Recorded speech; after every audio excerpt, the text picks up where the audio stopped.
E aí, pessoal, tudo bem? Vamos falar hoje sobre o segundo assunto do nosso módulo 1 de uma série de vídeos que eu espero que vocês gostem, que é sobre a nossa atividade de projetar, tá?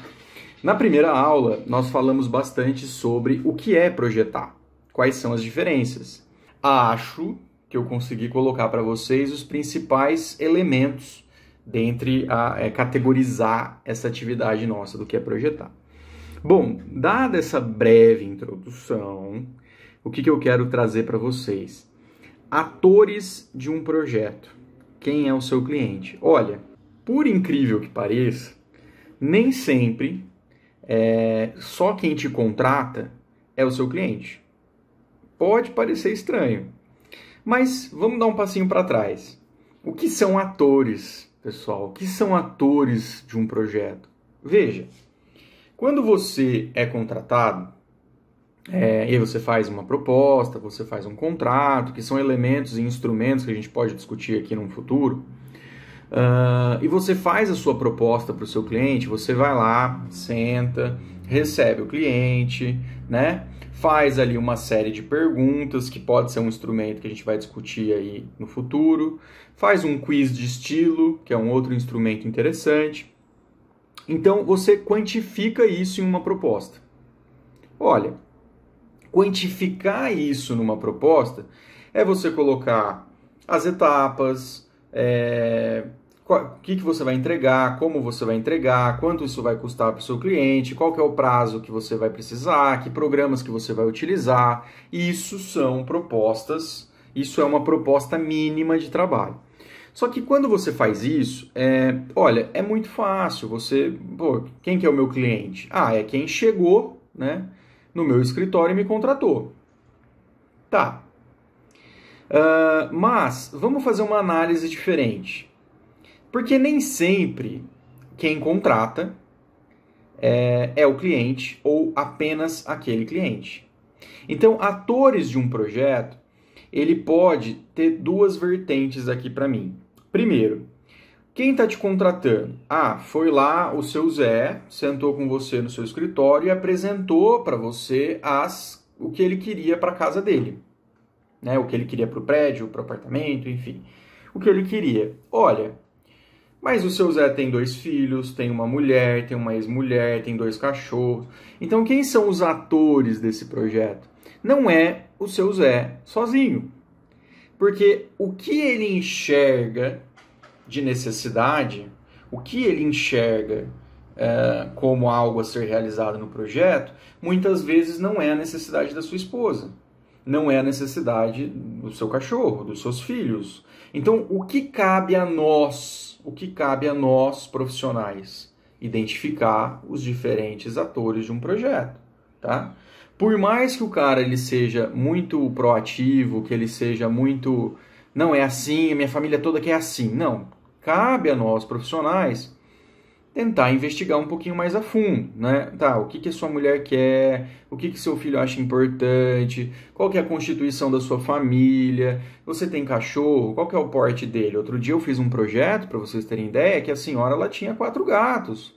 Pessoal, minha mãe tem 4 gatos, né? Ela adora gato. Então, assim, se você quer irritar ela, é você não valorizar o gato ali no momento dele, ou não ter a ração que ela gosta de dar, o envelope que ela gosta de dar. Então, tem que dar num lugar X, na hora tal, no pote tal, no canto tal. É loucura? Não, é a cultura da pessoa.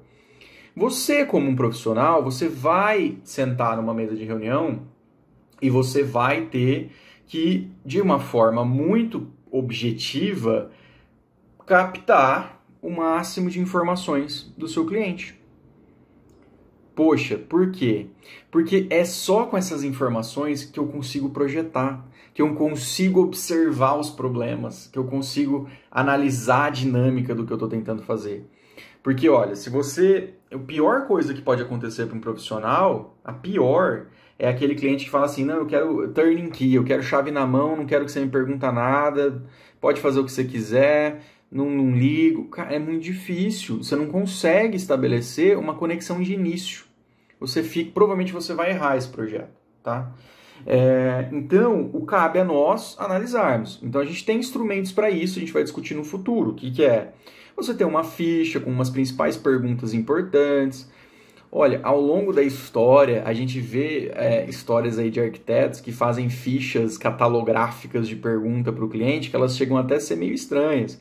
Tinha arquiteto no passado que perguntava até que lado da cama o cliente dormia. Né? Qual é o lado da cama que você dorme, esquerdo ou direito? Poxa, será que tem, né, analisando aí a fundo, importância se é o lado esquerdo e direito? Não sei até que ponto você quer ir, mas eu particularmente acho que não tem necessidade. Mas tem profissionais que fazem isso, que questionam aí qual é o lado da cama, o que você faz antes de dormir, você lê, você carrega celular, você fica no celular, você só quer chegar e dormir? Porque talvez com essas perguntas eu consiga categorizar melhor o quê?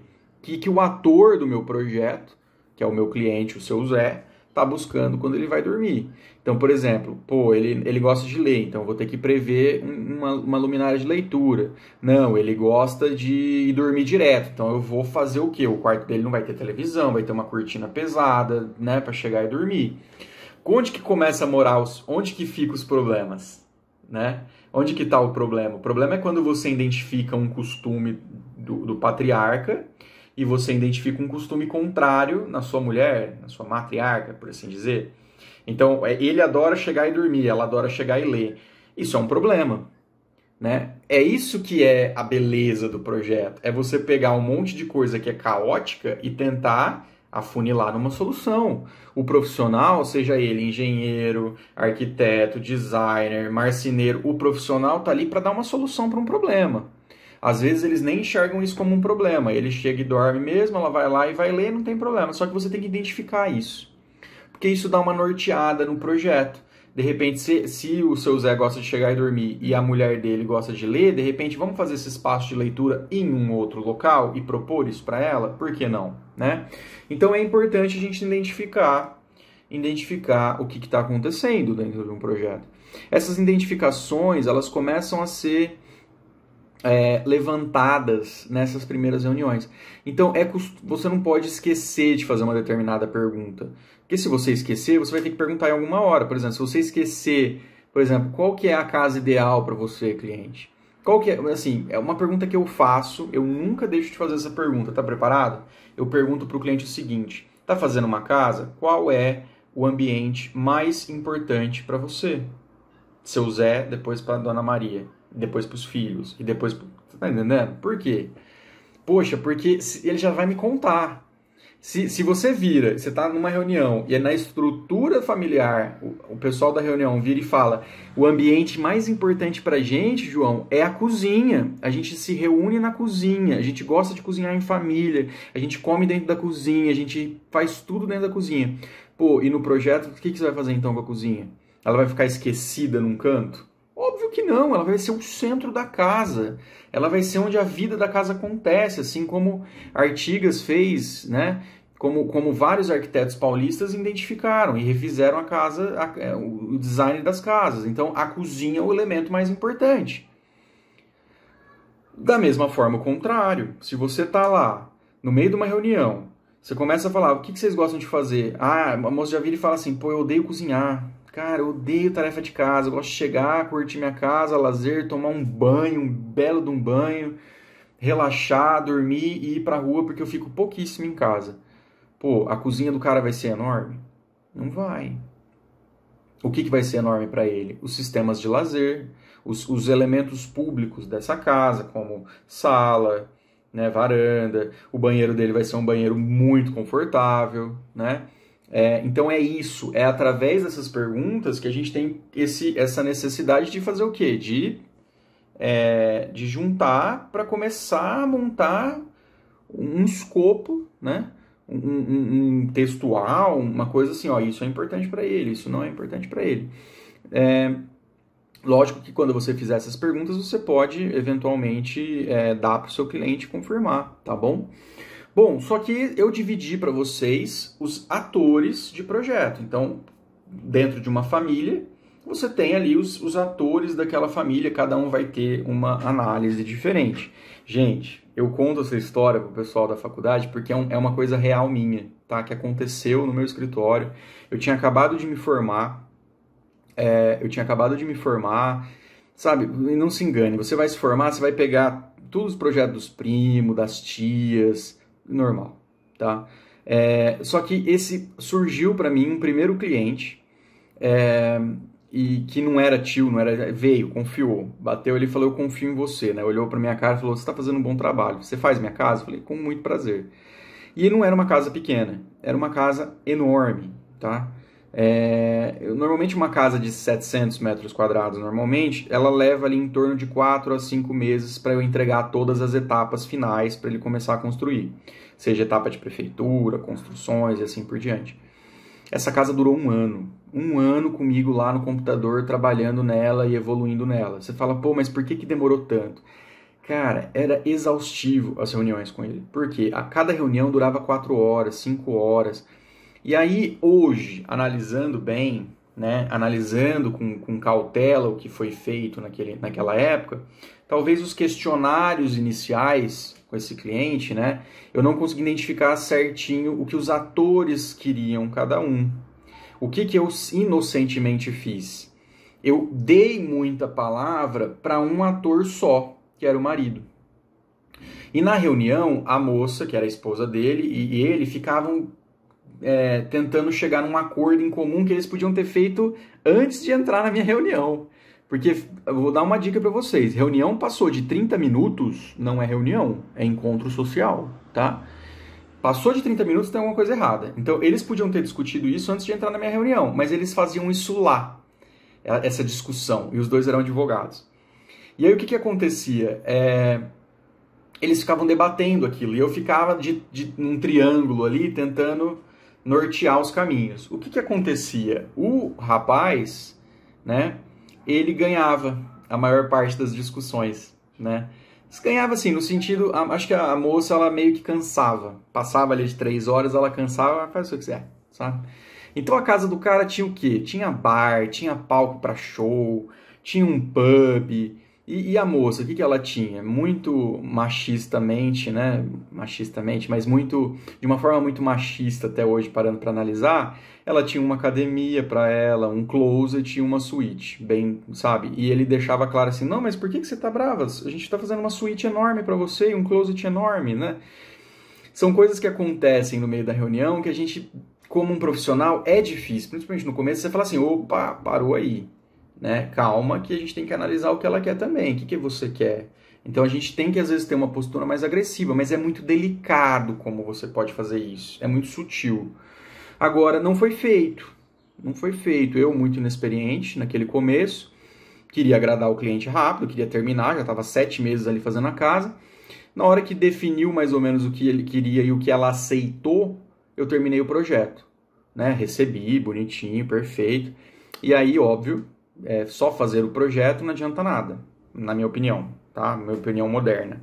A minha opinião moderna fala que projeto concluído é projeto construído, tá? Mas essa é a minha opinião. Principalmente para um mercado realista. Então, aí eu cheguei e falei, vamos construir? Vamos. Ele falou, vamos, orça pra gente. Aí eu orcei com um monte de funcionário, chegamos a um cálculo ali de mais ou menos 1,5 milhão para fazer a casa. Isso há muito tempo atrás, tá? Porque aí 1,5 milhão dava pra fazer uma casa de 700 metros quadrados. Sabe o que a moça falou? Ela falou, não vou fazer. Não vou fazer. Com o meu dinheiro, não vai ser feita essa casa. E todo mundo ficou até surpreso. Inclusive ele.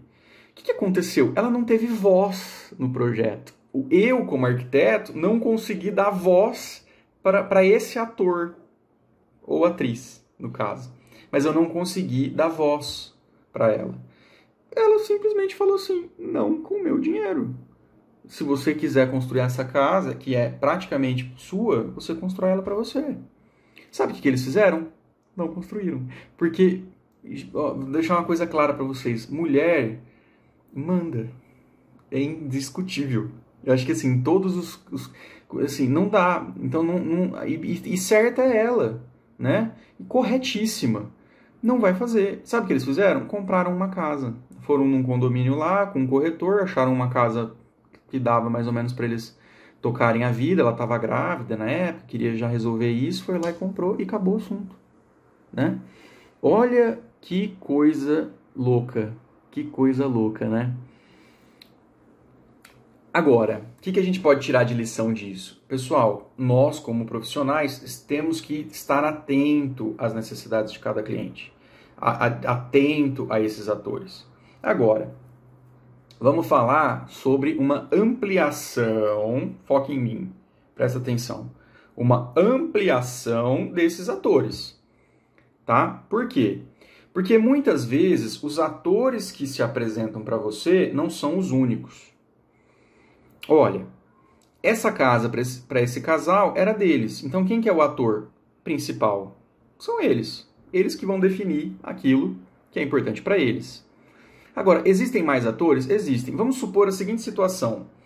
Eu sou um empreendedor. Eu vou construir um prédio. Porque eu quero vender ou alugar os apartamentos. Quem é o ator principal? Eu, que estou pagando esse prédio, né? E o que eu quero que seja feito. Mas quem é o cliente? Quem é o cara que vai morar? É esse meu cliente que está construindo o prédio inteiro? Não. Então, nesse momento, a gente passa a ter mais um interessado. O ator que vai utilizar o espaço, certo? Quem vai utilizar o espaço vai ter necessidades específicas para ele. Pô, mas eu como profissional tenho que prever isso? Não é que você tem que prever tudo, mas você tem que prever algumas coisas. Por exemplo, se você não tiver uma conexão com o que o mercado quer, né? Infelizmente tem aí um poder do que o mercado está querendo e você só ouvir às vezes o seu cliente sem pensar o que o mercado está oferecendo para quem vai usar esse produto, o cara não vai comprar o prédio do meu cliente, o apartamento do meu cliente, o que ele vai fazer? Ele vai para outro. Né? Então esse poder de mercado ele tem que ser atento ao arquiteto, ao engenheiro, ao design. Né? Por quê? Então o meu cliente chega e fala assim, eu quero fazer um prédio com um quarto, um banheiro, uma sala e uma cozinha. Esse quarto não é suíte, vamos supor. Ele é só um quarto e o banheiro fica do lado. Pô, não vai conseguir vender esse apartamento? Não é que não vai, mas hoje qualquer leigo, qualquer um que está indo comprar um apartamento, fala assim, quantas suítes tem? O que é suíte, pessoal? Suíte é um quarto que tem um banheiro lá dentro, né? E aí o cara fala, quantas suítes tem? Não tem. Pô, então eu como um profissional posso também colocar para o meu cliente e falar assim, cliente, eu te entendo suas necessidades, mas vamos fazer uma análise do outro ator projetual? Quem que é o outro ator projetual? Quem vai usar esse prédio? Pelos meus estudos aqui, quem vai usar esse prédio tem uma forte necessidade de ter uma suíte. Então vamos analisar o que esse outro ator quer e ver se vale a pena você pagar por isso a mais? Então é isso. Então a gente tem que olhar atentamente para esse segundo ator, né? Quem paga e quem usa nem sempre são as mesmas pessoas. Estou sendo claro? Bom, vamos falar sobre um terceiro ator importante, que é o legislador. Pô, professor, calma, vamos lá, vamos revisar. Eu tenho quem paga, quem usa e quem é o legislador. Gente, quem é o legislador? É quem faz as leis. Então, muitas vezes, não importa o que o meu cliente quer, não importa quem vai usar queira, eu tenho que olhar para o que a lei, seja do município, numa escala municipal, federal, estadual, seja lá o que for, o que a lei fala que eu posso fazer. O meu cliente vira e fala assim, não, João, eu quero que você faça um prédio de 30 andares no meio daquele bairro. Eu vou falar para ele, olha, a primeira coisa que a gente vai fazer, então, é olhar o que o ator legislador, a gente não fala ator no dia a dia, mas assim, o que o legislador, que é a prefeitura, fala que eu posso fazer naquele local, naquele bairro. Isso tem um nome, né, pessoal? Chama-se zoneamento urbano.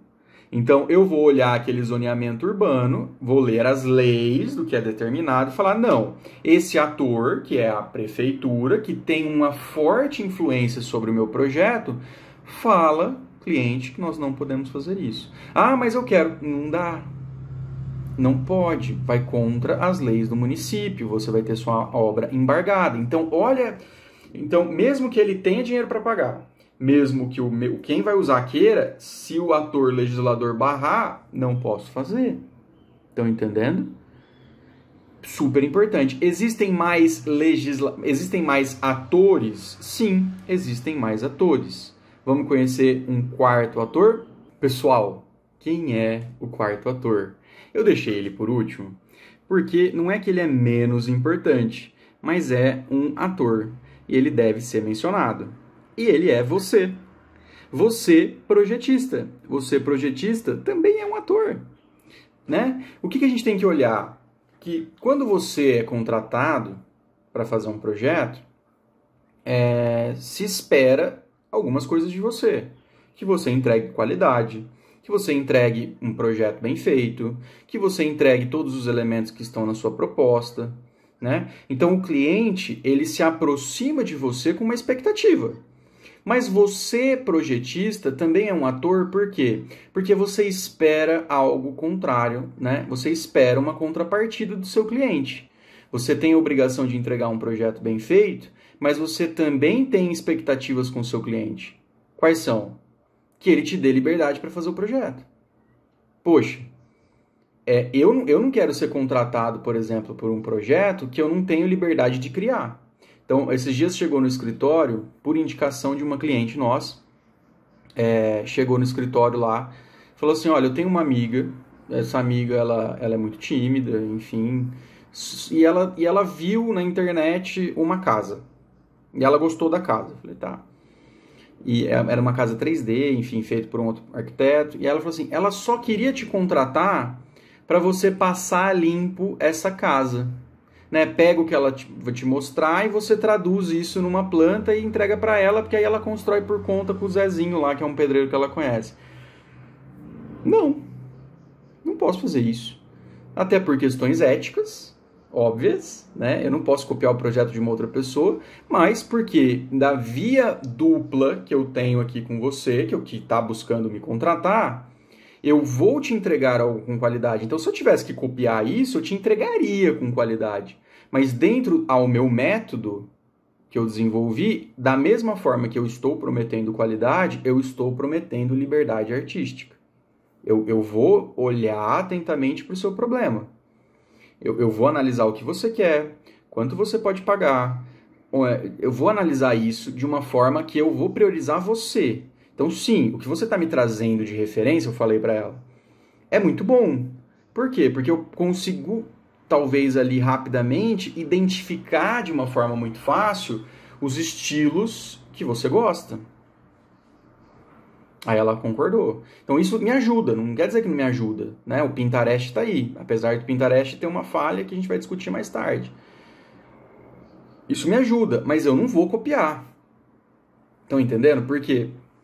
Porque não quer dizer que assim, a estratégia de você, a metodologia de você olhar um projeto, estudar esse projeto, avaliar esse projeto, é uma metodologia válida.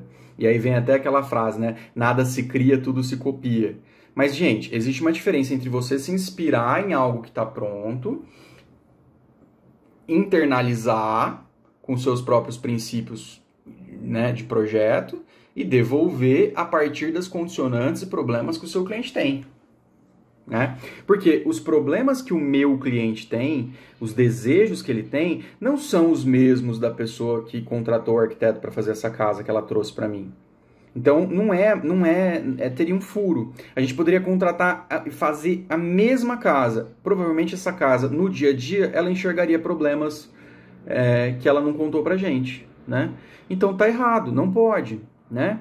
Então, é isso, pessoal. O quarto elemento desse contexto todo é você projetista, seja arquiteto, engenheiro, designer de móveis, engenheiro mecânico, você é essa peça fundamental, certo? Que promete qualidade, mas também pede a liberdade de poder criar, de poder se desenvolver. Veja, existe parcimônia aqui. Não é porque você entrega qualidade que você tem 100% de liberdade para fazer tudo o que você quiser. Acho que esse é o maior problema da arquitetura no momento atual. Que é o que eu falo. Às vezes você está conversando com outros amigos arquitetos, outros amigos engenheiros, e aí eles falam o seguinte: não, o cliente ele tem que fazer o que eu quero. É porque esse é o meu estilo. É isso que fica bom. Não. Veja, você pode ter um estilo, você pode ter um direcionamento, mas você tem que respeitar, de certa forma, o que o seu cliente quer. Mas tem casos e casos. Por exemplo, se um cliente meu chega e fala: eu quero uma casa clássica, eu quero fazer um pilar Corinthians na frente da minha casa. Eu vou dar os prós e contras para o meu cliente. Eu vou falar: olha, deixa eu te explicar. Se você quer um pilar grego na frente da sua casa, é o seu sonho, até acho legal. Só que vamos analisar o seguinte: eu não tenho mais o construtor grego para fazer esse pilar que você está me querendo. Eu vou ter que botar o senhor X lá, que é ele que é o mais próximo que eu tenho que faz esse tipo de serviço.